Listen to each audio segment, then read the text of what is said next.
Welcome back to All Right Podcast here. You have Elijah alongside Grant.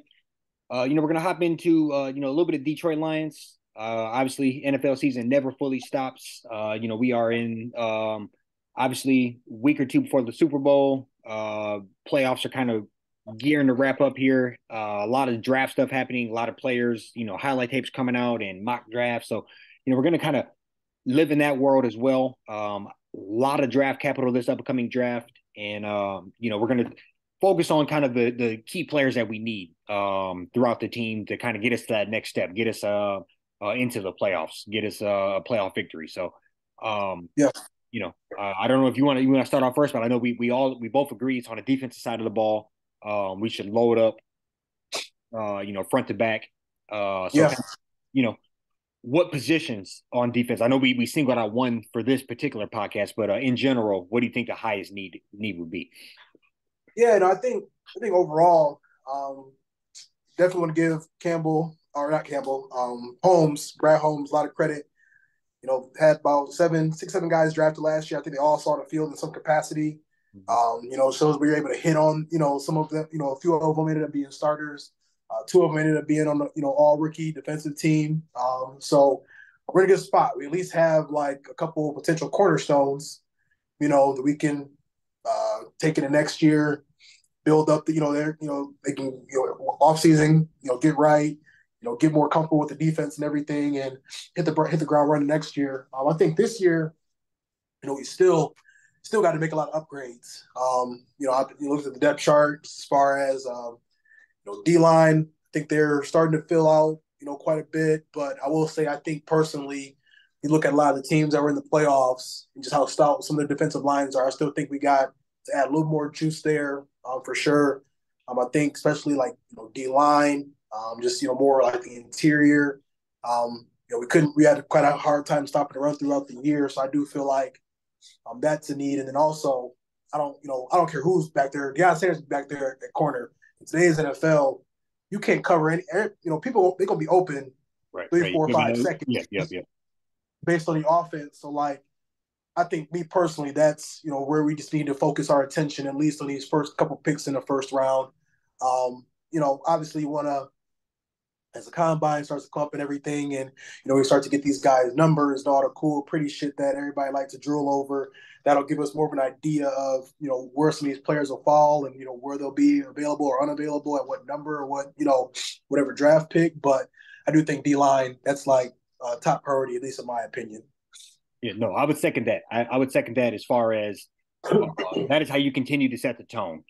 As far as building on the momentum that you already have with Hutch and just the success that he had this year with I believe he was if not at right around like what 8 plus sacks, 3 interceptions, very disruptive. I know he had like 40 or 50 quarterback rushes Mm-hmm. in the mix, and that's with him having kind of a fairly steep learning curve. But came on as the year went on. So I think just with him being an anchor of the defense, and a lot of the other pieces that you had flashes throughout the year, I think you can really build upon that.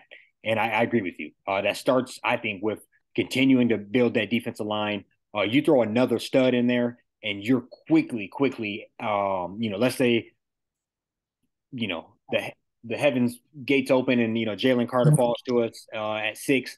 I think that's the beginning of one of the better young defensive lines in the entire NFL, and uh, a team that people fear going in week in and week out, and it's similar to the offensive line and a running back. The defensive line and the rest of the unit is improved. If the defensive line is disrupting everything and manhandling that line of scrimmage, all the corners look better, the linebackers look better, safeties Yeah. look better.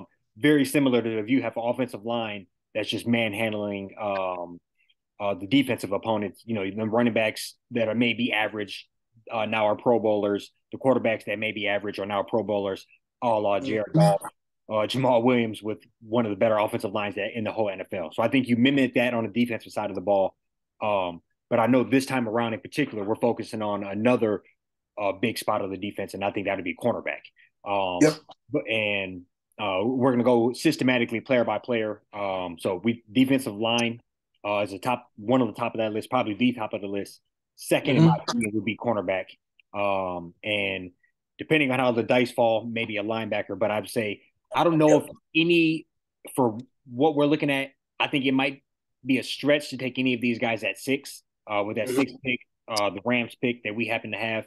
I don't know if any of these names I necessarily like at six. I think you can get it would be a bit of a stretch to take any one of them that early. Obviously, anybody can come out there and run that 4-3-1 and Change some things. and move up 3, 4, 5 spots. But just looking at obviously this is all raw data, layman's terms. The eye test from what I've seen, a lot of these guys throughout the Big Ten season or conference championship games, things of that nature.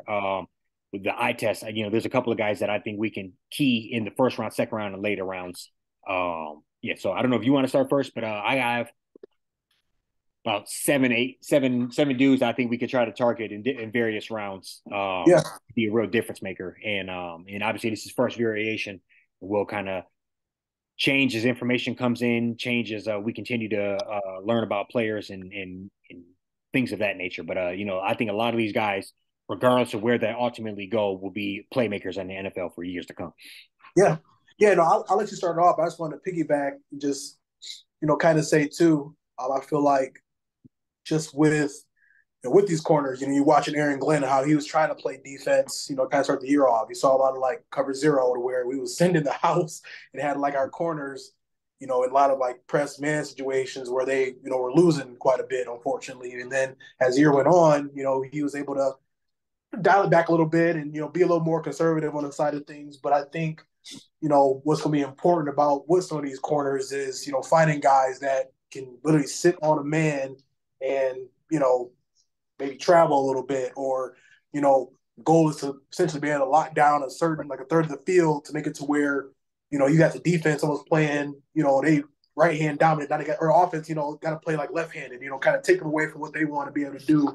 So I think overall, the goal is just to be able to, find somebody that fits and not reaching. We already got Okuda 3 years ago in top 5.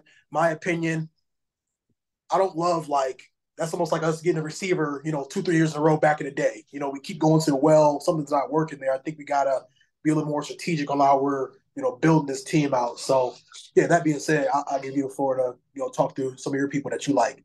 Yeah, no, for sure. So I'll start out with the first round guys, and I think we can kind of go, a little bit of banter back and forth. But Yeah.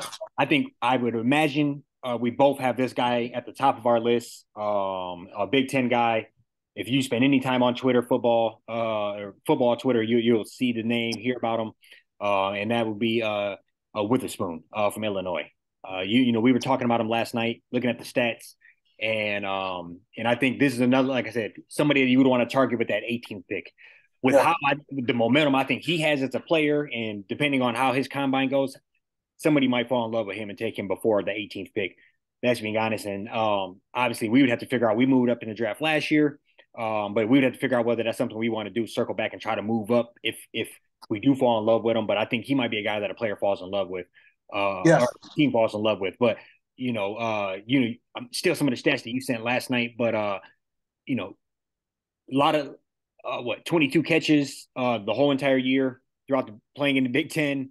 You got to imagine 13, 14 games. You're averaging not even probably less than 2 catches a game on you in the Big Ten, where you're going to come against some studs. You're going against NFL guys damn near week in and week out, and I forget the exact numbers. You might have them, but he played a lot of coverage out there by himself a lot, and didn't mess up. That's a lot of opportunity out there for anything to happen. You can fall asleep on any play. Anybody can sneak behind you one good time, and for just that not to happen, playing in the Big Ten, on a very stout defense. That Illinois team almost knocked off Michigan. That was our biggest scare of the year, had us back against the wall. Needed every play that we got that game. And a player like him, watching his highlight tape, he had a few plays versus us. And seeing that and then putting a name to name to the face afterwards, I do remember those plays. He Yep. was a player that stood out. So that's the first guy on my list. Next, I'm gonna kind of speed it up through here, but next would be Joey Porter Jr., another Big Ten guy. Found out in the research that his dad played like 13 years in NFL for the Steelers and other various teams, scout linebacker, I believe. So, he has that pedigree. He had 11 pass deflections, an interception this year, also played in the Big Ten. And, I think another very solid player that realistically will probably be sitting there at 18. So I think if you take a good look at him, bring him in, really study that tape, I don't think he'll disappoint. But that's a guy. He growing up around the NFL, he clearly knows what it's about. I don't know this personally, but I'd imagine he's probably about his business with his dad being an NFL guy. Played Big Ten football, so I think a lot of positive there. Yep. Lastly, for my first round guys, I have Cam Smith out of South Carolina. 5 pass deflections, an interception. Everything I read about him in the tape I watched, very similar to Witherspoon, and everything says physical. He comes up, lays the wood, moved around, played a little bit of. They said, from what I read, they said he moved around a lot, played some safety a little bit, played some other spots. So a little bit of a Swiss Army knife, which is never bad to have a guy that's comfortable moving around, doing things that you never know when you'll be put in an awkward spot in the NFL or just what you're used to seeing. So that's not something that scares me away. And football player, football player. Right. And another guy that I will probably be sitting there. And if we're gonna give the Big Ten guys credit for playing NFL receivers week in and week out, we for damn sure got to give the SEC guy credit for that as well. He definitely played an NFL guy every week at receiver. So call it what it is. I think we'll have to definitely take a look at him. So that's my first round, guys. As the time goes out, obviously this might adjust and change, but I think I don't know if any of those. I think all three of those guys are NFL starters for years to come. And more or less kind of safer picks. I watched a lot of good tape on them. So right, yeah. That's a good call. I'm right there with you. I mean, I won't. I think the only difference I have is just my third guy is Kelee Ringo from Georgia. For some reason, right now he's kind of like in that second day, like early second round side of things. But I'll dive into him a little bit. But I do just want to touch on Devon Witherspoon. I mean, I was laughing until you last night. Like Pro Football Focus literally had his play style as just a dog. I just think like that just fits like Detroit, mentality. Especially like going down the stretch. I feel like they were just literally like the big bullet on the block. They just wanted to be more out physical you, just out tough you, and like you hit it on the head. Like you before Michigan, I'm like before they played Michigan, I'm like okay, that's cute. Illinois football, like heard about Kirby Joseph, but they got some guys in that secondary apparently. He made quite a few plays. I've seen him. He's been looking at highlights. He's been blowing up screens left and right, just not scared to come hit people. That's something just in a cornerback position overall. You kind of can, some guys like to come up and hit. Other guys want to kind of stay back in zone and coverage. But more than anything, my favorite stat about him is that he had 560 out of 738 defensive snaps were played in man coverage. So did the math last night, about 75% of the time he's on an island. In that situation, when you're in college and you got guys, coaches basically telling the offense like don't even look his way. Every opportunity to be lazy or not stick to your keys and get a little bored to maybe get beat over the top. I mean, he shows that he has that discipline to be able to stay on his man and just make sure this third of the field is going to be shut down. Nobody's coming over this way. Right. My second one is number 2 is Joey Porter Jr. We watched him, match up against Marvin Harrison Jr. I saw that, I don't know the exact number, but he basically only gave up about 50 yards on like 70 coverage snaps to Olave, Wilson, Njigba, and Marvin Harrison Jr. When they played them, that span of 3 years. And 2 of them guys, one of those guys, Marvin Harrison Jr. will probably be top 3 pick next year, just calling it what it is. 2 of them guys got drafted top 10 last year, and another one was probably going to be drafted. Jim will probably be drafted first round this year. So love the pedigree. when your daddy played in the league for so many years, you know what the process looking like. He got, in my opinion, he probably got a leg up on everybody at the combine, pro day, all these meetings, all these teams. He just understands, he's gonna understand how to carry himself and everything. So I feel like just from a maturity standpoint, he might be, a little ahead of the game from when it comes to that. And SEC guy, or excuse me, Big Ten guy. I'm tripping. Big Ten guy. He's already seen, some top talent. Ohio State, their wide receiver, factory. And he's, shown that he can play against essentially pros at the next level already. So, a third guy, I already kind of talked about it. Kelee Ringo, I do feel like once, they go combine, throwing their gear, start running and everything, doing all the routes and stuff, and coming in coverage at the combine, I think that's where he'll start to creep into that first round, maybe into like the middle of the first round. I don't think we necessarily need to like reach, for him, just kind of based on where he's at now. But like, we'll see what happens at that time, and how like the scouts and everybody feels where he should really actually be at. Because I'm with you. I don't think that unless somebody comes out and just blows things away at the combine in a few weeks, I don't really, based on what we need, compared to, what like these guys are kind of ranked at right now. I think you definitely got to address D-line, that top 10 pick. There's rumblings about us trying to maybe move up and get Carter, guarantee us getting Carter or Jalen Carter. I just think that, where we're at, as a defense, that's got to be the first selection. But I love to see that there's so many other corners that we didn't even discuss, that could be available day 2, early day 3. So it's, pretty optimistic on where this class is looking at so far as we start to kind of dive in on this research. Yeah, no. So I think this is an interesting little thing here. So I have Ringo as the top of my second round, the first dude on my second round. So I think that's just based upon. I do think he's a guy that can. I think the last like any of the last couple of guys could really, like, depending on how the combine goes and how the interviews, could really swing from like that 17 to 34-ish range, just depending on how the dice falls, and a few things like that. So no, I agree with you, and I think he's a guy that's kind of getting beat up now a little bit because people say he got exposed, and I think I don't want to say it happens, but that's something that you come out, knock the dust off, and one bad game doesn't necessarily mean you're going to get burned. I think so. It's Marvin Harrison Jr. So yeah, it's right. Yeah, so I agree, and it's one of those things where you kind of get. It's similar to receiver where you got to have a swag and an aura about you to even kind of go get that back during the combine. So I agree with you.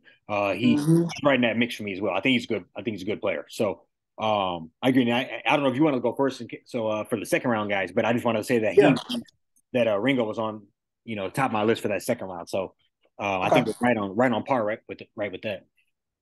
Yeah, no. So I think when it comes to second round, one guy I got a couple here for you. One guy I'm really big on is Eli Ricks from Bama.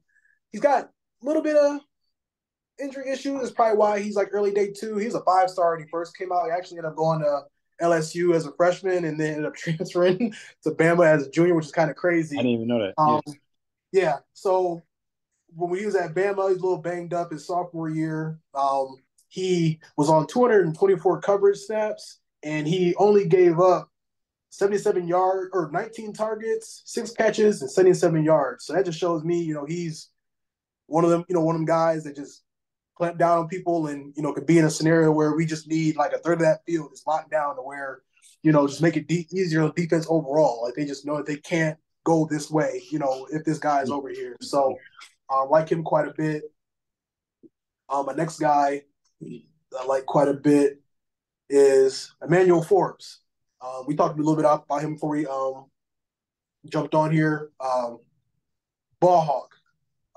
Pro Football Focus, they literally listed him as a route jumper. Don't always love that. I showed he likes to gamble a little bit. Yeah. That's probably wrong place, wrong time. That's bad. Yeah. Yeah. I'm sure as we start to dive in, I'm gonna try to, find some of his lowlights, what I'm saying, as we kind of get deeper into this process. I'm sure he's probably given up a couple deep balls here and there just from trying to, jump that out route, maybe a half a second too slow to get to it. So all in all, though, I mean, he picked off 14 passes in 3 years, um, and took 6 back for touchdowns. So that shows me he's getting the rock. He's finding a way to score. Just an athlete. Just getting that ball, turning into an offensive Had that player. good vision. Yeah. Yeah, finding his way to the end zone. So that's somebody I'm a pretty big fan of. Um, and then another guy, Garrett Williams, went to Syracuse. I know it's basketball school, but for what I've seen, definitely would be worth, taking a look, from a day two standpoint. Um, Another guy, unfortunately, came off an ACL. I mean, we show that we're, as long as guys are, got it in here and got that heart and, feel like they're a good fit. Yeah. We show that we'll take a swing at, guys that, might be a little banged up coming out of college. The two that we took a swing on, they ended working out pretty well for us. Didn't play a ton because of injuries, but, you hope that they can, come back next year and, do better. And it was a Pascal, I think James Mitchell, the tight end. They both coming off ACLs out of college and still ended up being rather productive in their own right. He's one of these guys, and he played, saw some solid talent in the ACC. It's really formidable, solid starter. I think that's somebody they can definitely be good for them to take a look at. Yeah, yeah, no, I agree with that. I do have a preference, and it's kind of an off the wall question, but I'm reading a lot of these articles. The new big thing they seem to talk about is a big corner. He's 6'2". Like, do you have a preference on any of that, or you don't really like if you can like coverage skills? Yeah, no, I was like I wouldn't be more opposed or less opposed. I just like I don't know. Yeah. I don't know if necessarily I'd be more sold on one guy over another just due to that. Like I don't know. It's kind of I mean, I feel like to a certain degree. You can't be like 5'6" out there, but it's like right. Yeah, I mean, I feel like it don't scare me away. I mean, Witherspoon's like 6'1", 180, but he play like he's 6'3", 210. You know what I'm saying? So like, Ringo, I think like, ideally, like everybody love maybe had their corner be 6', 6'1", but I just feel like at this point you can just stay in front of somebody long enough on third down. We can get off that field on defense. Yeah, I don't care if you're 5'8". I don't care if you're 6'6". No, but I don't really think for me. I don't think I have a preference. What you think? Yeah, no, I mean, I guess I don't really have a preference either. It is kind of intriguing, like, yeah, the idea of all right, if we go up against fucking Justin Jefferson, or Metcalf, we got old boy out here 6'3" to, but I don't necessarily think it would sway me one way or another. But it's interesting that I feel like maybe I just haven't done my research, but I feel like it's more of a selling point now than I'm used to hearing. But yeah, no, I agree. I kind of chop it up to just like the over analyzing. Just people just be, they don't talk about all the highlights and the lowlights. Now it's just like, well, this guy now I think he's too short, or he might be a little overweight. So, but I feel like for me, no preference either. No, I agree. So, once again, I mean, I just my top of my second round here was Ringo. I'm a second a lot of stuff you said. I think he's solid. And then going in after that, I'm gonna go Deonte Banks, another Big Ten guy. I feel like I'm very, very, very obviously Big Ten heavy. But back to the dude, just reading the article, every article, guaranteed you can find it in the first two sentences. It says something about him being 6'3", 210. So or 6'2", 210. So I just it is kind of intriguing. They talk about how he had a lot of special teams plays. He had a couple extra point blocks, punt blocks in his career. So he's a playmaker. Did a lot of similar things. Talk about how physical he is. Once again, just somebody I'm familiar with. Watch a lot of Big Ten football. That Maryland team was somebody that intrigued me, for lack of a better term. But I was even knowing, I guess we technically watched them live. But just another person I'm familiar with. And so I really only had two for my second round. Not that I don't think other people are worthy. I just think I think that's what we need to target these players. Like the Lions, they need to, these guys is who they really should ideally be trying to go after. Right. With that 33rd, that 55th pick. I think these I feel like personally, obviously, Holmes will do his thing and maybe grab a guy in the 5th or 6th round that, might have something to him. But, I think these are like that Yeah, That, that these are more, pick in yeah, sure. second day, Right. surefire, bona fide, got to take one. I agree with you on that. And then the second, I do have three or more people on here that I think are, um, that I have as just later round guys from everything I can Okay. tell. Um, One of them, I actually had never heard of, and I don't know, maybe you have or whatever, but I don't know if you have any later round guys you want to rattle off first, but obviously I have DJ Turner on my list. Um, I did too.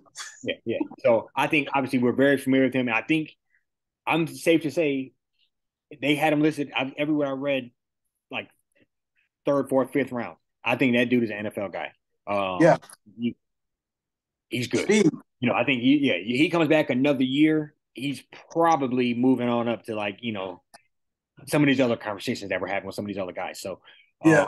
no, but I agree. And so another guy, he played at South Alabama. His name is Darrell Luter. Okay. He had 4 interceptions, 10 pass deflections this year. I guess he got invited to the combine. You can pull up Twitter highlights. He seems to be locking up a good amount of people, like some big name, decent sized Big Ten, SEC type of guys. And then I have seen a few tapes where he got his hips turned around a little bit. Guys that I guess throughout his career they just stopped throwing his way in college.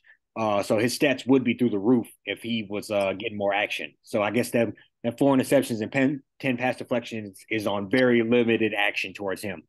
And I guess I forgot what conference that is already. I was the Sun Belt Conference. I guess they just stopped throwing his way altogether. So that's an interesting dude that'd be there in that 4th, 5th, 6th round. That I'm not scared if you take a flyer on them. You know, anytime somebody's so intimidating, they just stop throwing your way. That there's something to that. So for them not to throw his way and end up with 4 picks, that's also kind of impressive. So No, I'm liking because I had looked at kind of the big board of just all the guys this week, and I just like the numbers that I'm seeing. For example, like one guy that I had, Clark Phillips from Utah. I like Utah. I watched them quite a bit this year because they just kind of remind me of they're like the Pac-12 version of Michigan. They just very physical on defense. And yeah, I mean he was an anchor. He was a guy you just heard his name all the time on defense. Not scared to come up and hit. A little smaller, 5'10", 185. But for me, it's really I think he'd be a solid nickel corner. Come in when they put him on somebody in the slot. And at some point last season, he had 5 picks on 49 targets. So he really, is making sure people not, they're not playing when they come in his way. So yeah, had him and also Turner. I just feel like Turner, he gonna test very well. Probably run high 4, low 4.3s. Was on a top 10 defense the last couple of years. A pivotal player. Just in that Michigan turned around that culture, just turning everything around the last couple of years. So I feel like he'll be a good fit for whoever decides to take a flyer on him in the later rounds. Yeah, no, I agree with you on that. I agree. And then lastly, a name that I once again another Big Ten dude, no surprise here. Yeah. But a name that I clearly caught my eye for various reasons. But a dude that I do remember throughout his career, and his name is Max Melton from Rutgers. I seen him. He's a cornerback. They had him listed as a 5th or 6th round guy. But just looking, this year he had 3 interceptions, 6 pass deflections. I think another little surprising guy. He seems to be once again on the bigger side, but a Big Ten dude, and another guy that I wouldn't be afraid of throwing a flyer at. One of them later rounds. I think you bring as many guys into this camp, create that competition atmosphere, and Yep. and see what sticks. But I agree. Yeah, but that's a good call. I'll be honest, I started getting later into the rounds, or as far as just some of the research. I kind of just ended up tailing off after DJ Turner and Phillips because I feel like personally I'm like, it'd be cool to kind of get one later rounds, but I'm hoping that Holmes' plan is to Yeah. I agree. more top end to because I would like ideally, we'll definitely dive into this as we get later on into the year. But I feel like you can always kind of find a sound linebacker, them later rounds and stuff too. Kind of how we found Malcolm Rodriguez. So yeah, no, I think like I said, a lot of solid talent in this draft as far as corners. You got a lot of. I've been looking at a lot of different corners. Some are better in zone, some are better in man. I think personally, we can find us a couple guys that can play a little bit better in man, or not predominantly playing more in man coverage. I think that'll just fit, what we're trying to be as a defense. I feel like we're trying to be a defense that's aggressive, getting pressure on the quarterback. So now we need guys on the back end that can hold it down for a second or two for us to either get home or, for them to be able to make a play on the ball, whatever that kind of looks like, overall. So I agree. And well-rounded. I think every dude we named has a kind of a common thread, and that's they can have run support, step up into the wood when necessary. We all obviously are clearly leaning towards physical dudes. I mean, we're going to be beating the shit out of people if nothing else. So, right. A lot of legal contact. A lot of legal contact penalties. Yeah, Witherspoon, he might, yeah. I can see him. To re-sign Owarie, so yeah, keep him. Right. Yeah. Right. No, so no, I think this is the recipe for I think we joke about it, but you put us at the helm for a couple of years, and I think we'll, if nothing else, have the nastiest fucking defense in the NFL. And so I think that's what you lean into, and looking back, obviously I'm trying to relate it to modern news here, but both of the teams in the Super Bowl here, yeah, they got sexy offenses and all that stuff, but when it comes down to it, them defenses are stout. Crazy. And watching the Eagles, that defense is impressive. And watching Kansas City, intercepting Joe Burrow twice, getting sacks, they had to get sacks. I think that is as sexy as the offenses are, and Jalen Hurts and Patrick Mahomes and all that. I think they're sitting at home if they don't have them defenses. Year in and year out. Last year with the Rams, they're sitting at home without Aaron Donald. I was going to say just another nugget to that. The Eagles, I mean, they got Ndamukong Suh. We know him very well. He might be on the way to getting a second ring in 3 years. And then they got another guy, Linville Joseph, that was a very stout D lineman, played for the Vikings quite a bit. They picked him up out of free agency. Their D line got so stout where they had all like Pro Bowler Brandon Graham, Michigan great. He was essentially coming off the bench, and he had 11 sacks. They had 70 sacks as a team last year. No. Hey, I was literally just random as fuck, but I was talking to this dude at my job. We were talking about the Eagles, and he was like, I didn't even know Sue was on the team. I was like, yeah. We looked it up. Dude, they got Sue list as a third stringer. Yeah. Obviously, but I mean, yeah, he coming in fresh as hell. Yeah. 20, 30 snaps. With one up draft. Yep. No, I agree. So that's exactly what we want. We want that rotation of Jalen Carter and Hutch and whoever else we can sign in free agency. And, I think we just rotate. Pascal, McNeil, Brockers. With these cornerbacks and Tracy Walker back, I think that's the recipe for success. So, no. Yeah. You got anything else for the peoples? Oh, that's all I got. I think we'll next week, we'll try to jump in, start talking more about D linemen, dive into there. Linebackers, we'll probably, majority of the time, probably be staying on more of the defense side of things. I personally feel like that's where we really need to focus more of our attention. But yeah, it'll be good to start to kind of break down, some of these highlights, lowlights for different players, and just understanding, how they may fit into the system. So you're gonna get mad when I say we got to do tight ends, and I'm gonna put. I'm not gonna do tight ends. You can do that by yourself. Talk about Mike Romero all you want to. Mike Romero with the stick, bro. I'm telling you. Yeah, I got a feeling think about that. Yeah, no, for sure. All right, we'll be back at you next week, man. Peace.